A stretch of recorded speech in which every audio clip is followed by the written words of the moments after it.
Some important background for the story. I was in college, lived in a house with a Trustafarian owned by her parents, in a somewhat bad part of town. She's from an island where no one locks their doors and didn't understand why I wanted her to lock them, so she never did. The house layout. If you walk in our front door, you'll be in our living room. To the left will be my bedroom. If you're laying on my bed and the door is open, you will be staring at a window on the right side of the living room. If you look straight ahead into the living room, you'll see another roommate's room. He's out of town. If you walked around back instead of coming in the front door, there's a sliding glass door into the kitchen. The bottoms of all the windows are waist level for an adult standing outside. The only phone any of us have is a landline in the living room. My roommate's room is a guest house, not attached to the main house.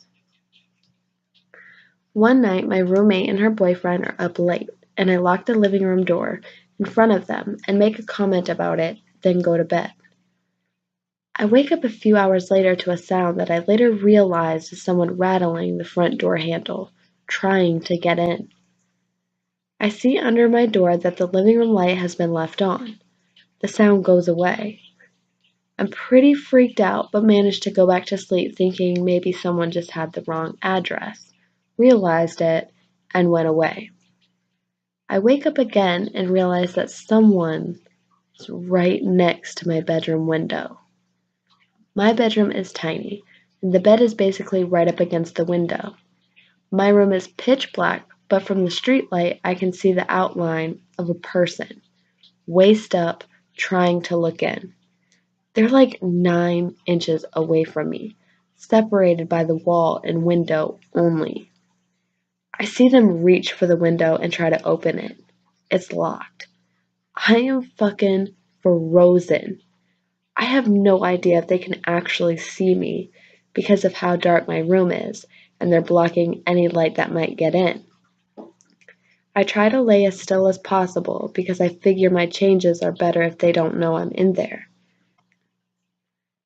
They stay trying to open my window for a few minutes, then I see them move away. I stayed still for maybe 15 minutes, wanting to make sure they were absolutely gone. I get up to go for the phone in the living room and call the police. I've got my hand on my doorknob and have started to open the door when I hear someone trying to open the window across from my bedroom. I drop and crawl under the bed, which was vaulted and high enough for me to hide under, but maybe not so high that I'd be hidden under it. I hear the person run to the front door, and the person is aggressively yanking at the doorknob like they're trying to rip the door open. If they were at the other window when I started to open my bedroom door and the living room light was on, they definitely would have seen the movement of my door and know someone's in my room. From under the bed, I can see a little bit of the street light between my bed and the window.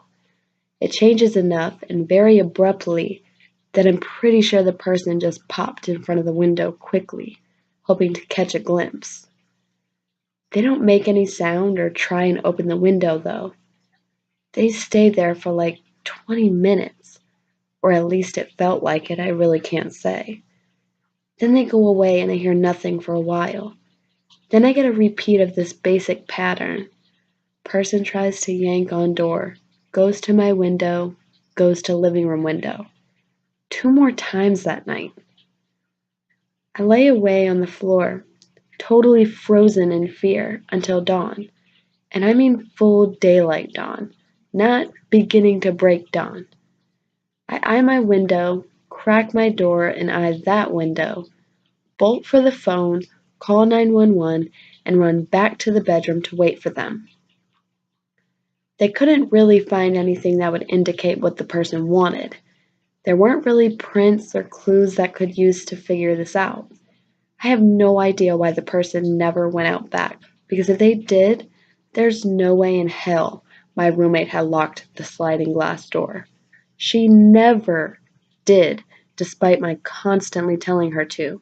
And if I locked it, it would just wind up unlocked after she'd come in to use the bathroom, get water from the guest house. More background. My Trustafarian roommate's boyfriend is also wealthy, also from the island, and sells pot. Apparently, he sells other drugs and steals them too. Cut to a few days later, I'm changing in my bedroom, installed in some serious blackout curtains.